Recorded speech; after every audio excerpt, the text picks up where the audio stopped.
The markets are providing fertile ground for risk-taking in equities and emerging market assets. That's one of the opening quotes from BlackRock's fourth quarter investment outlook.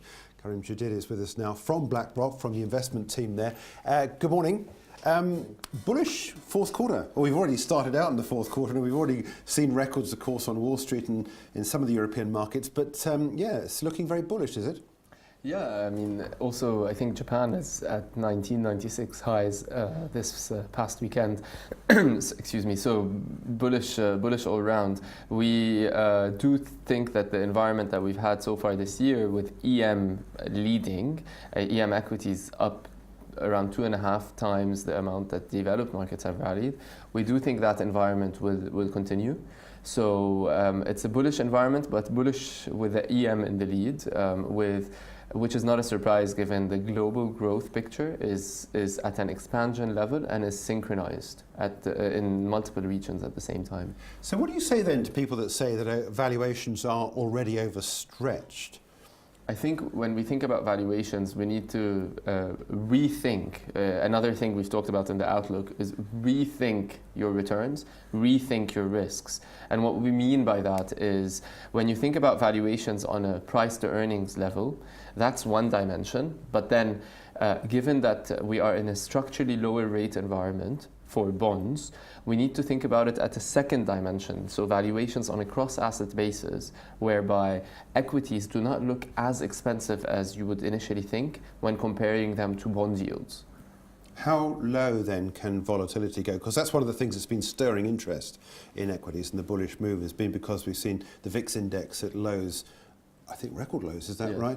How much lower can they go? Yeah, I mean, VIX at lows and V2X, which is the European equivalent of VIX, caught everybody's attention this summer because it also dropped to record lows, even though it typically traded at a premium to VIX. That premium has nearly disappeared.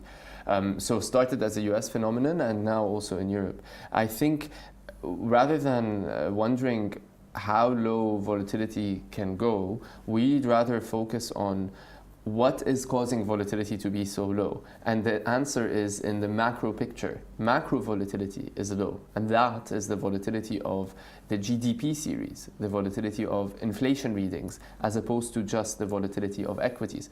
Those are all really low. So long as that volatility, this volatility in the macro world is low, we don't see the volatility in equities changing. So what are the signposts we should watch out for then that might change the outlook?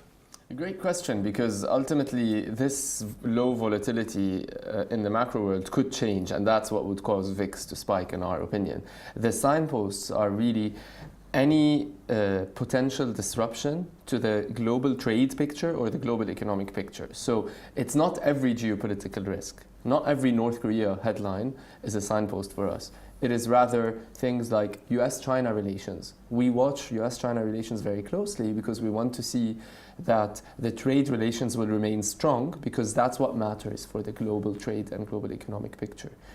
Another signpost is what's happening in the White House in terms of the debt ceiling negotiations to extend the debt ceiling in December even further. So these are big picture events. How about some of the events that perhaps maybe markets are already priced in? Interest rate rises in the States. Can we be sure that's going to happen in the fourth quarter? QE for Europe, tightening of the QE program in Europe. Can we be sure other markets pricing in that beginning as well? Yeah, so if I take them by timeline, the QE announcement from the ECB could happen in October. October 26 is the ECB meeting, and that type of taper announcement, in our view, is likely going to be on the light side as opposed to the heavy side. So it's going to be a taper announcement driven by the technical limits, the self-imposed technical limits that the ECB has around the government bond purchases because of capital key, as opposed to a very large taper announcement that is a huge sign of tightening. So we think the ECB will largely remain quite accommodative in spite of tapering. The Fed, however, as you said, the market is all but sure that there's going to be a rate hike in December because it's almost fully priced in. I would be very surprised. There needs to be a sizable shock for that not to happen. And so it's pretty much in the price. 2018 is less certain because the Fed is pointing to 3 more hikes then, but the market is only pricing in 1.5. Much dependent, presumably, on whether or not this inflation that Janet Yellen is talking about starts to kick in. Yes, the last reading we had was this past week, and that was a miss, a CPI miss, which is 6 out of 7 misses in the last 7 readings. That inflation picture has to start coming in for the Fed to comfortably move forward in 2018. Yeah. Let's take a look at ETFs or ETPs, exchange traded products. Where are the flows going to go in the fourth quarter? So the flows are largely still very risk asset driven. So we're seeing money going into equities more broadly. Primarily, it's been focused on EM equities, which is not a surprise because they're in the lead. That can continue.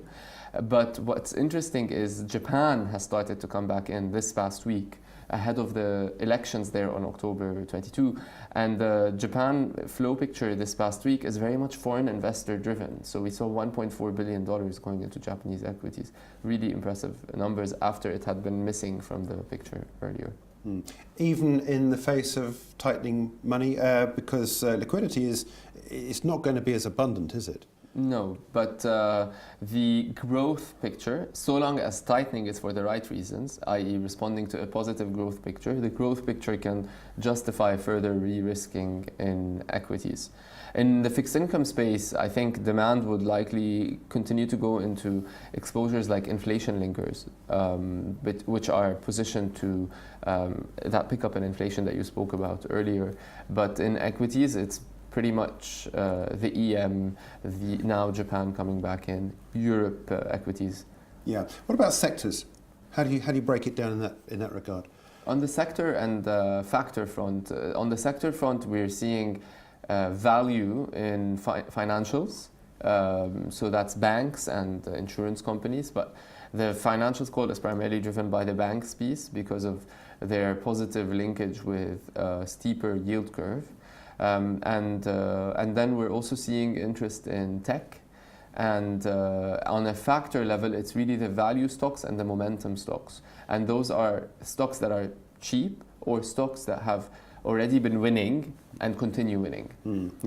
We talk as well to your colleague Rob Powell about thematic investing. Any indication of how the fourth quarter is going to treat the big picture investing? There's room for thematics from a diversification standpoint. So these are the exposures that are diversified away from the cyclical market themes. So they're very structural. They're likely to play out over the long term. So the rise of robotics, the rise of innovative healthcare. These are themes that are going to play out regardless of what happens to the market cycle. So I think there's a place for them in Q4, but there's also a place for them in the long term. Yeah, okay. All right. Well, Karim, thanks indeed for joining us. Karim Chedid is with us there from BlackRock Investment, taking a look at the remainder of the fourth quarter, which has started off, as I said, with record highs in the US markets. Some of the European markets are at levels not seen in many years. And also, of course, we've got that rise in the Japanese markets to levels not seen since 1996.